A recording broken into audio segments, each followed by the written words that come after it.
my channel. I am Ornella and I am today here to talk about my locks. Look at them.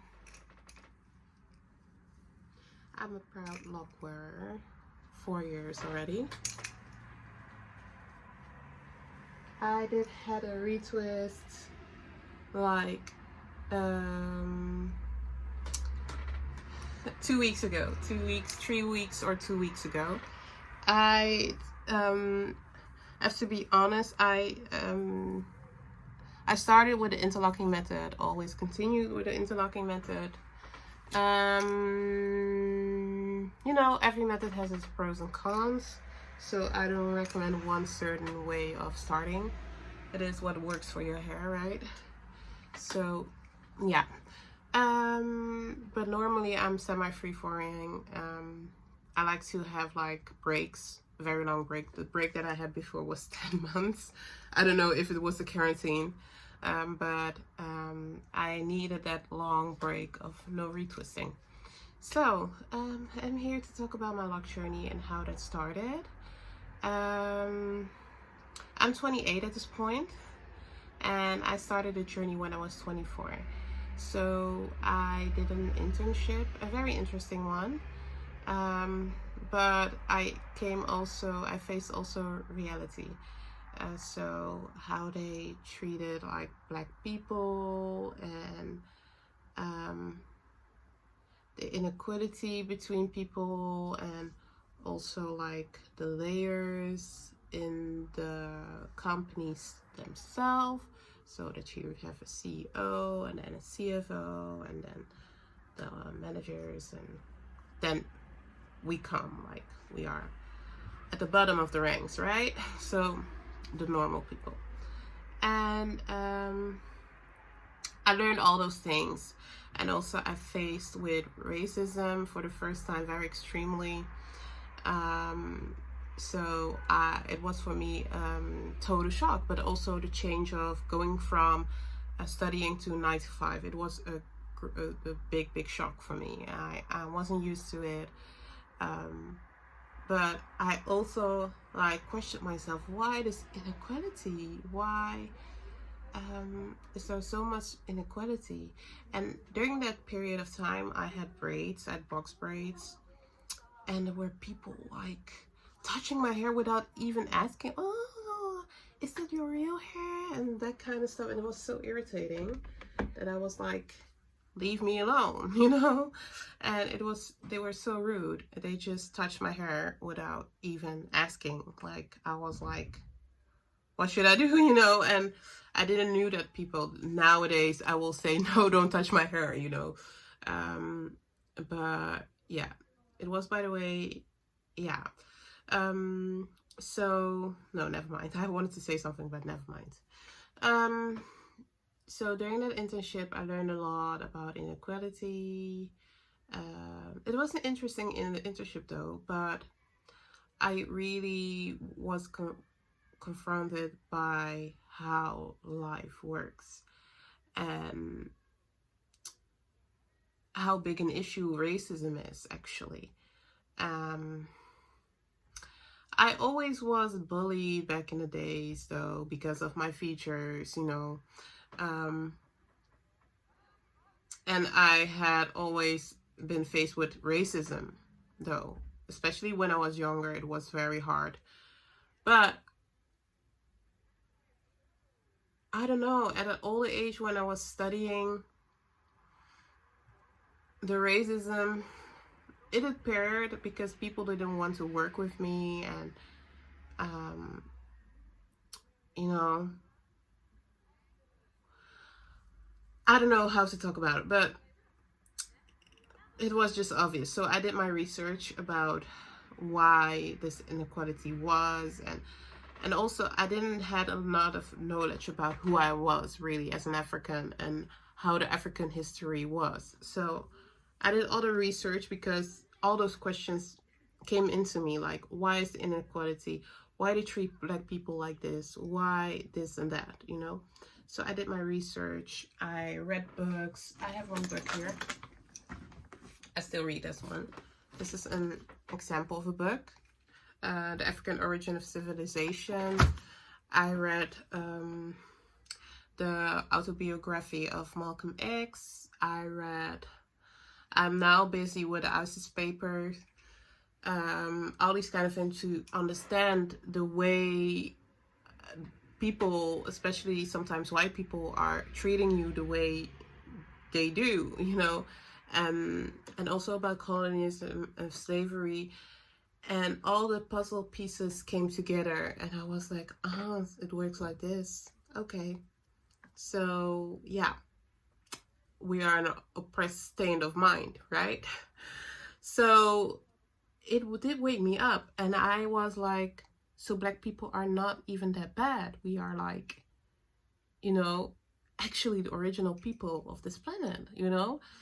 And I was like, but this is something I have to be proud of. And, you know, and I was like, I want to show my pride that I am black, you know? And I thought, there is no more better way to show the pride with wearing my hair natural, right? So I did that. I already tried the afro, but didn't work out for me because I have very kinky hair. I have like very kinky hair, right?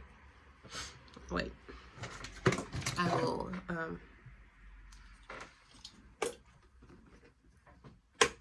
so I have very kinky hair, and that doesn't work for me. So I was like, and beforehand I was already thinking about having locks. I saw a lot of, there were messages, but a year before my internship, I saw loads of women with locks. Beforehand, it never like appeared. It never was. I never saw so many women with locks. You don't see them. It's rare, but it was very strangely that year I saw a lot of women with beautiful long locks, and I was like, whoa, so we can wear our natural hair like that too. I never was conscious of the fact that that's also a natural hairstyle for women, because dreadlocks, you see that only Bob Marley wearing, and you see only the what they say, the unkept. I don't think it's unkept. I have a lot of respect for people who are freeforming because they are accepting themselves like 100, you know. It's only respect, but you know how the system is seeing us, especially if you have your hair in freeform way. But that's why I'm semi-freeforming as well, because, you know, it's getting back to you, to the roots, to your, you know, you don't care about what society is saying at that point, if you are rocking your hair freeform, in freeform state. So I decided to lock my hair, and here I am today, locked 4 years and 4 months. I started it like when it was 30th of June 2016. So I have to say, people would say no, but oh, your hair is not even that long for someone who has 4 years hair. You know, I had also, my hair is now healthy, but I had also like struggles with my hair during this journey. Like a lot of buildup and like lint, a lot of lint, and now it's all out. I don't know, or it's overgrown, or I cut the pieces with lint. So that's why I have like different sizes of locks. But I don't care. I love my hair, and the most importantly is that it's healthy, and instead of length. I love the length that I get, but I think having healthy hair, that should be your number one reason, or your number one thing, or thing you should be concerned on, not really it's good to have like proper clean hair. You have to take care of your hair. You have to take care of it like it's your baby. But you know what I want to say, you know, it's all about health, and also taking care of it. You will have healthy hair, and cutting. It's not only about the appearance. You have to also think about the roots, you know, of the hair. Is it healthy? Should I not manipulate too much? That kind of stuff, you know. And do I oil it? Is the roots good oiled? And is it not too dry? Listen to your hair, you know, feel what your hair needs. And that's what I'm doing, like intuitively taking care of my hair. So yeah, guys, that's it. I had a slideshow about my hair when I was 1 year, but I think it's a really depressed slideshow. Maybe I will show it, but one day I will show you some comparison pictures. Maybe it's interesting for you guys to see how I started. It's lovely, right, to see that and to get inspired. I also think it's very inspiring to see people showing their hair. So yeah. Okay, guys, I quit. It's dark. It's getting dark, and I can better quit because you don't see me very good. So I quit, and I hope you have a lovely day, lovely evening, whatever it is. A good afternoon, a good noon. Yeah, blessings and peace to you.